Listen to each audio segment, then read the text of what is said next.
Thanks for joining us from the Ohio AgNet, voice you know with the news you trust studio, sponsored by BASF, where you can count on the trusted performance of Alevos seed treatment to protect your soybean crop. DTN's analysis says Friday's cattle on feed report should undoubtedly be viewed as bullish, but it's anyone's guess in the market's current fickle state whether or not traders will view it as substantial enough support to affect the market's trading direction on Monday. That's according to DTN livestock analyst Shaylee Stewart. As the industry has now come to expect, again this month, the biggest line item was the placement data, and with Friday's data showing only 2,039,000 head placed during October, that's 10% less than a year ago and the lowest October placement since the series began in 1996. What effects the low placement data could have on the market really comes into play next February through April, as fed cattle supplies could be far thinner than anyone has anticipated. The other interesting note that Friday's report unveiled was the steer and heifer on feed breakdown as of October 1, which showed heifers at 4,355,000 head, equating to 38% of the total on-feed numbers. Whenever heifers are at or above 37% of the total number of cattle on feed, the industry knows that heifers are being sold as feeders and aren't being retained as replacement heifers. Today's weather brought to you by Seed Consultants. Simply better performance online at seedconsultants.com. Here's the forecast. A dry day to start the week here in Ohio, but we've got moisture headed our way. I'm Chief Meteorologist Ryan Martin. Let's take a look at that forecast update. Thanksgiving week, it wouldn't be a Thanksgiving holiday if we didn't have some kind of concern somewhere in the nation. Here, our concern isn't really all that big for Thanksgiving Day itself, but leading up to it, we do see clouds building overnight tonight and rain showers working into Ohio for tomorrow. Anywhere from a tenth to 3/4 of an inch, coverage 100% of the Buckeye State. Moisture is all rain through your day tomorrow. It's going to be a little bit cooler than today, but not cold. The cold surge comes with a wind shift, the secondary front coming through overnight tomorrow night into Wednesday. Strong west and northwest winds dominate through Wednesday and Thanksgiving Day, Thursday, and Friday. These winds are going to be set up to bring lake effect cloud cover as they come across the Great Lakes to a large part of Ohio. But I think the only place we have to watch for lake effect precipitation is going to be far northeastern parts of Ohio. And even then, that's mostly a Wednesday early Thanksgiving Day event, not through the entire period. We get sunshine with high pressure back to finish the week Friday and Saturday. And then we have our next frontal boundary coming through Sunday the 30th into Monday the 1st. Plenty of moisture there. Rain anywhere from 1/4 to 3/4 of an inch. 100% coverage again. We see cold air trying to come in behind that, but not winning out completely. Temperatures yo-yoing back and forth Tuesday, Wednesday, Thursday, the 2nd, 3rd, and 4th, with more sunshine than cloud cover, especially Wednesday, Thursday, and even into Friday. Our next strong frontal boundary gets ready to move through the next weekend, so late the 6th into the 7th, we see rain showers returning. Once again, 1/4 to 1 inch possible over all of Ohio before cool air tries to come back to finish that weekend. I'm meteorologist Ryan Martin. And thanks, Ryan. Joining me is Tad Nicholson from Ohio Corn and Wheat. And Tad, one of the things we haven't talked about is vomotoxin. Is it something that's still on our radar? You know what? That is a really good thing that we're not talking about vomotoxin. But I will say this is not out of sight, out of mind. I believe we are going to have another second year of reprieve and having very low levels in the state. Don't know yet, but right now it's getting harvested, getting tested. Early indications are we're in pretty good shape. We do watch that all the time. We are not slowing down on research and development on technical ways that we can mitigate vomotoxin levels. Because remember 2019, we tried to market that corn all through 2020 and no one wanted it.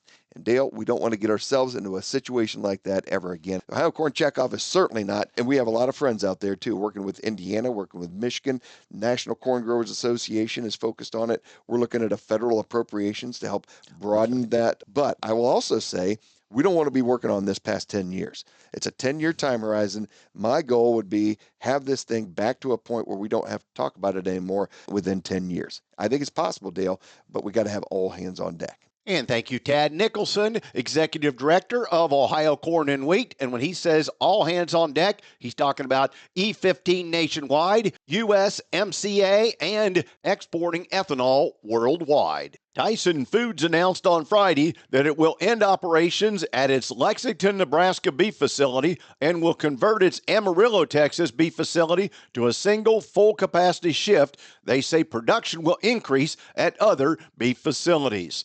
The Lexington, Nebraska facility employs 3,000 people and processes 5,000 head of cattle per day, which is about 4.8% of the daily U.S. beef slaughter. Tyson Foods said in a news release that these network changes were designed to right-size its beef business and position it for long-term success. U.S. Senator Deb Fischer of Nebraska said, "I'm extremely disappointed by this news from Tyson. As the single largest employer in Lexington, Tyson's announcement will be a devastating impact on a truly wonderful community, the region, and our state. Nebraskans are nothing if not resilient, and Lexington has a robust workforce. I hope their skill and experience will be sought after by other employers." The American Farm Bureau President, Zippy Duvall, applauded Senate passage of the bipartisan Whole Milk for Healthier Kids Act of 2025. This is a win-win for kids and dairy farmers because the nutritional benefits of whole milk are now broadly known. By lifting the restrictions on whole and reduced fat 2% milk in schools, kids have more access to important protein, calcium, and vitamins. Because school milk accounts for almost 8% of fluid milk demand, it's a significant market driver also. Many thanks to the bipartisan leadership from Senators Welch and Marshall, as well as from Chairman Bozeman and Ranking Member Klobuchar. For getting the bill across the finish line in the Senate, I urge the House to act quickly to get it to President Trump's desk. The availability of whole milk in schools is a step toward helping the struggling agricultural economy. We look forward to working with Congress and President Trump to advance priorities that benefit families and American farmers. Joining me is Travis Templeton. We are at Purple Wave Auction. And Travis, give us a quick update for Ohio producers. Where does Purple Wave Auction fit into the auction world? Well, you know what? We're online only. We are no reserve, no minimum bids. So when you are going to put a piece of equipment on auction, you want no reserve because you know it's going to sell. A reserved auction is really just a sale. It's not an auction. So the true auction is no reserve, no minimum bids. The great thing about Purple Wave Auction is if you want to sell with us, and this really is the difference between us and competitors, it's just $100. No matter the value, whether you got a $20,000 used pickup or a $750,000 combine, it's just $100. That's it. And we do all the work. So imagine sitting back on the farm and we do all the pictures, we do all the video. If it's a titled asset, we help with the titles.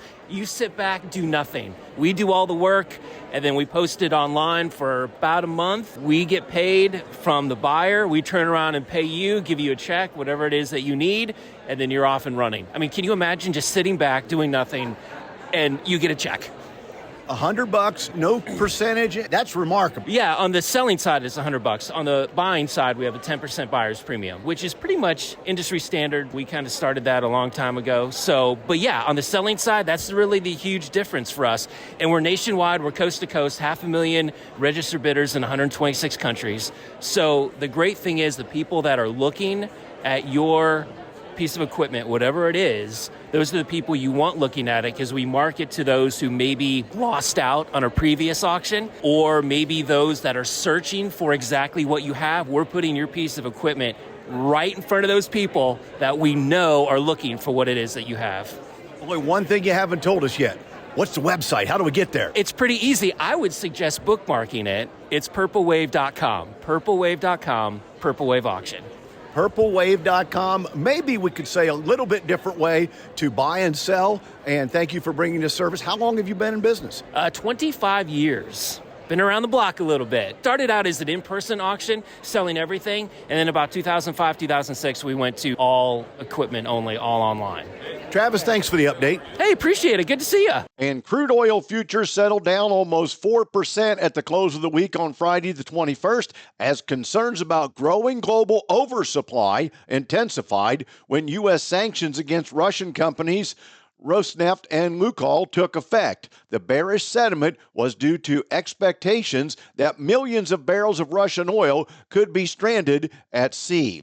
Crude buyers and transporters had been given until November 21st by the U.S. Department of Treasury to end trade relationships with Rosneft and Lukoil. Likewise, they would face sanctions as well. The Trump administration is attempting to bring an end to the Russian-Ukraine war by depriving the Kremlin of critically needed oil money. Approximately 48 million barrels of Russian Urals and ESPO crudes from Rosenfeld and Lukoil were currently on the water or in the process of being loaded, according to a Bloomberg report. Today's market analysis is brought to you by the Louis Dreyfus Company, excited to be building the newest state-of-the-art soybean crush facility in Upper Sandusky, Ohio. For marketing information to LDC, call 574-566-2113. Here's Ryan Martin. Grain markets finished out last Friday, the week on a mixed note. Corn was down fractionally to 1. Beans actually eked out a 1 to 2.5 cent gain. Soybean meal was up just a little bit, call it $1 to $2 a ton. Bean oil down 36 to 40 points. The wheat markets lower in Chicago on Friday, a little bit higher in Kansas City. It was an interesting week. Last week, the markets really attempted to set back in a big way following the USDA report. We are now a solid 40, 50 cents off the highs in beans, a solid amount down on corn as well from the highs. It's my opinion, and this is just Ryan Martin's opinion, so take it for what it's worth. It's my opinion that the high has been put in on corn and soybeans, probably wheat as well. But here's what we're looking at here overall. Yes, we did get word of some flash reported sales early last week. They were sales that had been rumored before, and it really only puts us to about 1.5 million to maybe, if you're very, very liberal with how you put your numbers together, maybe you get the 2 million metric tons of Chinese purchases here toward the 12 million that they said they were going to do. Look, we've told you there's no choice or no chance that they get to that 12 million in the timetable that they said they would at the end of this year. And the other thing is all of the buying, that 1.5 million metric tons, it's all political. Right now, prices in Brazil are 50 cents to $1.20 cheaper than here. Why would China buy here? We are actually seeing Brazil export soybean meal to China. So Brazil's crush industry, which is not bigger than ours, is exporting meal.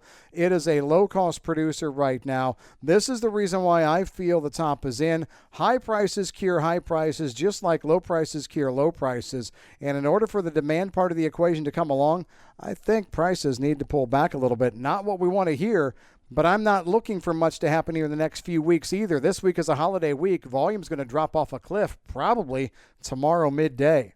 I'm Ryan Martin. And thanks, Ryan. Today's market's brought to you by Seed Consultants. Simply better performance online at seedconsultants.com. Overnight at the open, December corn still unchanged at $4.25.5. March a 1/4 cent higher at $4.37 3/4, and May is up 3/4 at $4.45.5. January soybeans up 3/4 at $11.25 3/4. March up 3/4, trading $11.35. May $11.44.5, up 1 1/4. The July wheat down a half at $5.56.5, and September down a penny at $5.68. At Friday's close, we had December cattle down 27 at $214.45, February down 62 at $214.77, and April down 42 at $215.15. The December lean hog 77.80, down $1.67, February 77.60, $81.70, down $1.95. And April, $81.30, down $2.42. Feeder cattle for March down $1.50 at $307.05. April, $305.35, down $1.20. And May down 92 cents at $303.32.